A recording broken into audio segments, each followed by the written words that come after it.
തിരുവനന്തപുരം വിഴിഞ്ഞത്ത് വൻമരം കടപുഴകി വീണു. വിഴിഞ്ഞം സ്വദേശിയായ പ്രതാപചന്ദ്രൻ നായരുടെ 2 നില വീടിന് മുകളിലേക്കാണ് മരം വീണത്.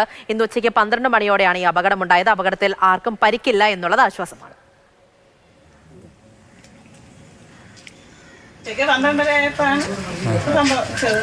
ഞാൻ വിചാരിച്ചു നമ്മുടെ വീട്ടിലായിരിക്കും പ്ലാവ് വീണേന്ന് പറഞ്ഞ് ഇറങ്ങി പുറത്ത് ബാക്കിൽ നോക്കിയപ്പോഴാണ് ഇങ്ങനെ സംഭവിച്ചത്.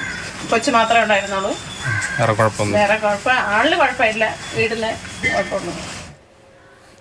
രാഹുൽ ജി നാഥ് വിവരങ്ങളുമായി ചേരുന്നുണ്ട്. രാഹുൽ, കഴിഞ്ഞ ദിവസം വലിയൊരു ദുരന്തം തിരുവനന്തപുരത്തുണ്ടായതാണ്. ഇതിപ്പോൾ വീടിന് മുകളിലേക്കാണ് മരം വീണത്. വലിയ കേടുപാടുകൾ വീടിന് സംഭവിച്ചിട്ടുണ്ട്. ആർക്കും പരിക്കില്ല എന്നുള്ളത് ആശ്വാസമാണ്. എപ്പോഴാണ് ഈ അപകടമുണ്ടായത്?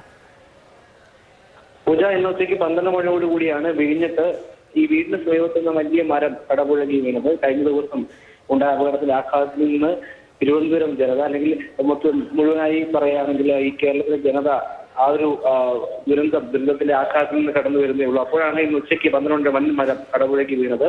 ഏറ്റവും ആശ്വാസകരമായ കാര്യം, ആർക്കും ഈ അപകടത്തിൽ പരിക്കില്ല എന്നുള്ളത് തന്നെയാണ്. 2 നില വീടിന് മുകളിലേക്കാണ് മരം കടപുഴകി വീണത്. വലിയ ശബ്ദം കേട്ടുകൊണ്ട് മുകളിലത്തെ നിലയിലുണ്ടായിരുന്ന കുട്ടി ഓടി താഴേക്ക് ഇറങ്ങി. അത്തരത്തിൽ വീട്ടു നാശനഷ്ടം സംഭവിച്ചു എന്ന് ഒഴിച്ചു കഴിഞ്ഞാൽ വേറെ ആർക്കും ഈ അപകടത്തിൽ പരിക്കില്ല. പൂജ.